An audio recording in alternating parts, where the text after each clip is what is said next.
Assalamualaikum warahmatullahi wabarakatuh. Alhamdulillahilladzi ja'ala syahra ramadhana sayyidina asyhur wa anzala al-Qur'ana kama anzala fihi at-Taurata wal-Injila wal-Zabur wa fataha fihi abwabal jinan wa hayya'a ma fiha minan na'im wal wildani wal kusur wa a'addaha likulli musyrikin wa kafur.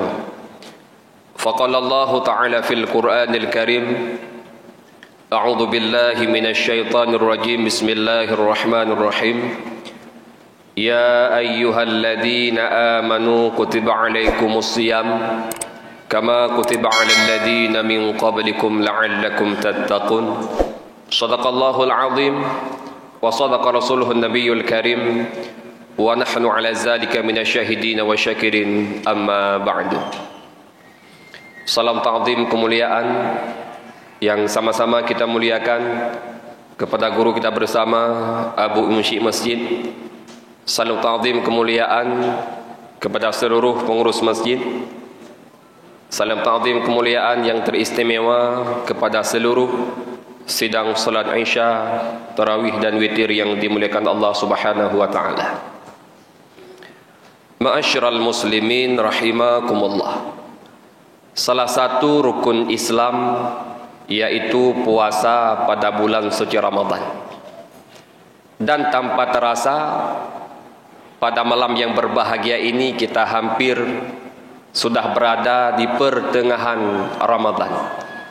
Artinya tidak lama lagi Ramadan akan kembali dan kita akan ditinggalkan oleh bulan suci Ramadan. Maka dalam kesempatan yang singkat ini, marilah kita melihat sejenak ibadat puasa yang telah kita kerjakan.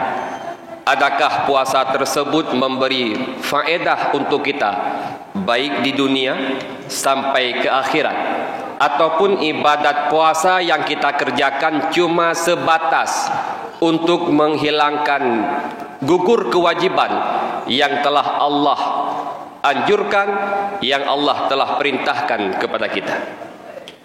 Untuk kita lihat ibadat puasa kita adakah bermanfaat ataupun tidak. Allah Subhanahu wa taala memberikan gambaran kepada orang-orang yang berpuasa.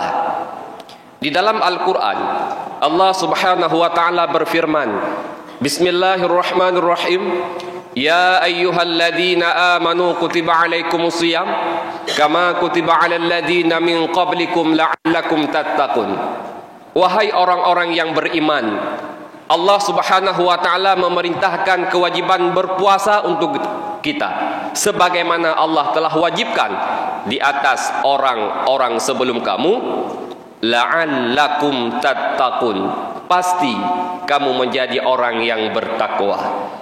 Jadi salah satu manfaat daripada ibadah puasa Ramadan, Allah memberikan titel takwa kepada orang-orang yang berpuasa.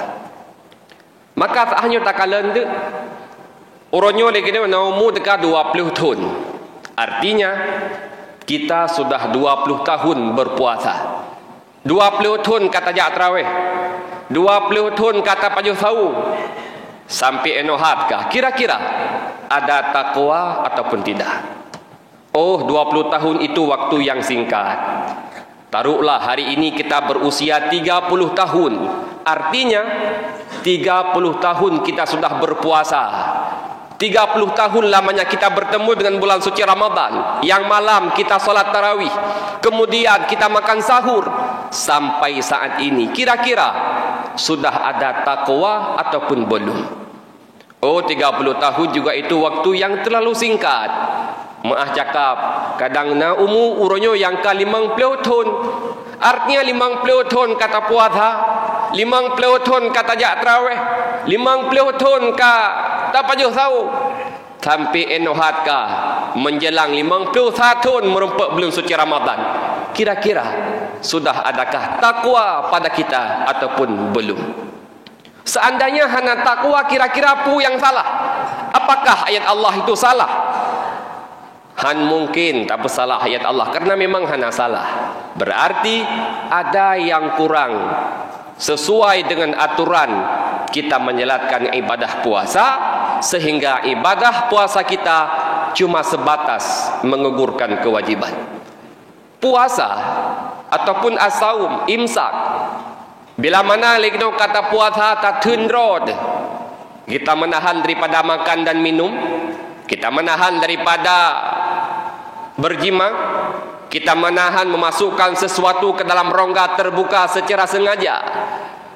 Seandainya tolak ukur puasa cuma menahan hana pajebu, hana jepi, mungkin jangankan tanyo yang dewasa, anu mid yang mentang SD diiming-iming hadiah oleh hurung syiahnya, ikata menyu abih ta puasa manti bulan uro raya tengah hayah beliau baca baru he pasang, sehingga yakin anu mid di puasa padahal umun kadang baru 8 tahun. Kemudian seandainya tolak ukur puasa tersebut cuma sebatas orang yang dewasa, kita lihat di rumah sakit, orang yang terbujur di atas ranjang rumah sakit, di saat doktor hendak melakukan check up penyakit, maka doktor memerintahkan terhadap pasien, silahkan bapak berpuasa, dan orang sakit mampu untuk berpuasa. Namun yang susah, yang perlu kita jaga, bukan cuma sekedar kita menahan daripada makan dan minum, bukan cuma sekedar kita menahan daripada tidak memasukkan sesuatu ke dalam rongga terbuka, namun hal yang perlu kita jaga yaitu hal-hal yang bisa membatalkan pahala puasa. Namun seandainya kita berpuasa cuma sekedar tidak makan dan minum, maka orang tersebut sebagaimana Rasul mengatakan, kam min saimin laisa lahu min siyamihi illal ju' wal atash. Kebanyakan orang yang berpuasa, namun yang mereka dapatkan cuma lapar dan dahaga. Artinya pahala tidak memperoleh. Kenapa? Karena puasa cuma sekedar menahan daripada makan dan minum. Padahal di sisi lain, as-saumu junnah, puasa itu seperti perisai. Apa manfaatnya perisai? Perisai itu digunakan oleh orang yang hendak berperang, yang tujuan memakai perisai supaya mereka bisa terhalang daripada lawan, bisa terhalang daripada senjata lawan.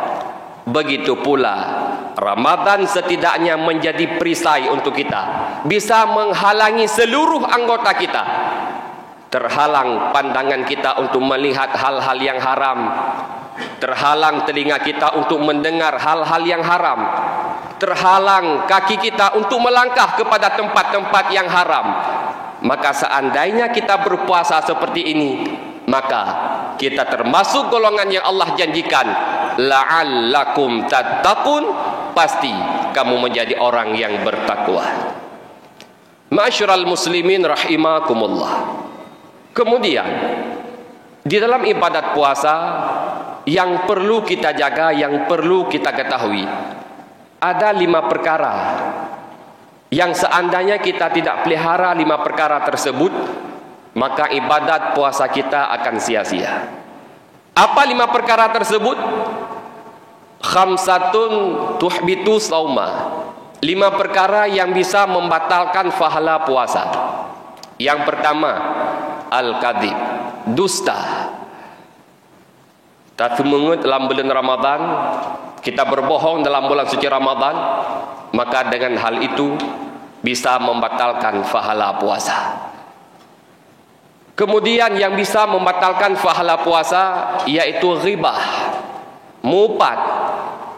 Maka orang yang berghibah dalam bulan suci Ramadan, pahala yang kita lakukan Allah akan berikan kepada orang yang kita upat. Maka inilah termasuk orang-orang yang rugi. Sehingga pada suatu hari Rasulullah menanyakan kepada sahabat, ya sahabat, atadruna minal muflis, adakah engkau ketahui siapa itu orang-orang rugi? Adakah engkau mengenal siapa itu orang-orang bangkrut? Maka berbagai macam versi jawaban sahabat. Ya Rasul, al-muflis ma la lahu dinar wala mata. orang rugi, orang bangkrut, itulah orang-orang yang tidak punya harta benda, orang-orang yang tidak punya pangkat dan jabatan. Maka Rasul menjawab, innal muflis min ummati, sesungguhnya orang-orang yang bangkrut di kalangan umatku, may ya'ti yaumal qiyamatin bis salat, mereka datang pada hari kiamat dengan membawa pahala salat, wasiyamin, dan pahala puasa, wa ya'ti qad syatama hadha, tetapi mereka juga membawa kesalahan yang sama. Kesalahan apa? Semasa hidup di dalam dunia, mereka pernah menghibah orang lain, mereka pernah membunuh orang lain. Maka ibadat puasa yang kita kerjakan, Allah akan memberikan kepada orang yang kita upat.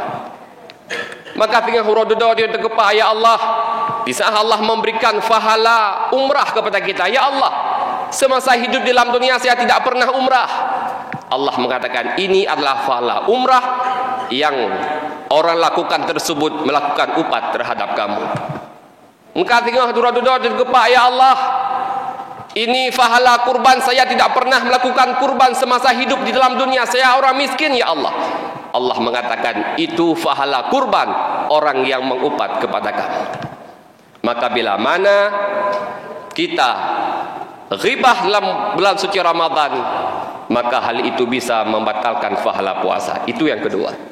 Yang ketiga, yang bisa menghilangkan pahala puasa, yaitu wan nadru bi syahwatin, memandang sesuatu dengan syahwat.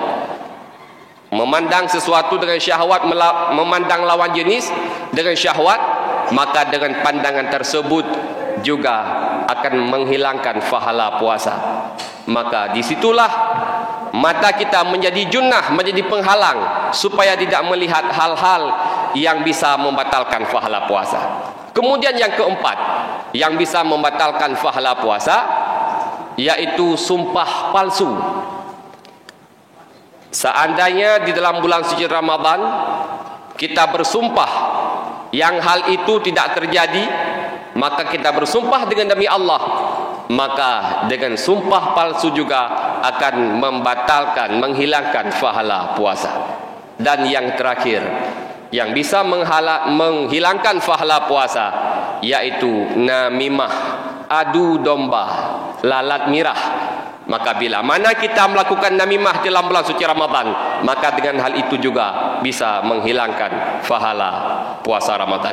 Ma'asyiral muslimin rahimakumullah. Maka bila mana kita bisa menjaga hal-hal yang bisa membatalkan pahala puasa, kemudian kita pelihara puasa kita, maka keluar daripada bulan suci Ramadan kita memperoleh titel takwa yang sudah Allah janjikan, la'allakum tattaqun, pasti kamu menjadi orang-orang yang bertakwa. Masyaallah muslimin rahimakumullah, mungkin karena terbatasnya waktu hanya sekian dan demikian yang dapat saya sampaikan. Mudah-mudahan ada manfaat terutama kepada pribadi saya sendiri dan kepada hadirin sekalian. Saya akhiri dengan lafaz yang mulia. Assalamualaikum warahmatullahi wabarakatuh.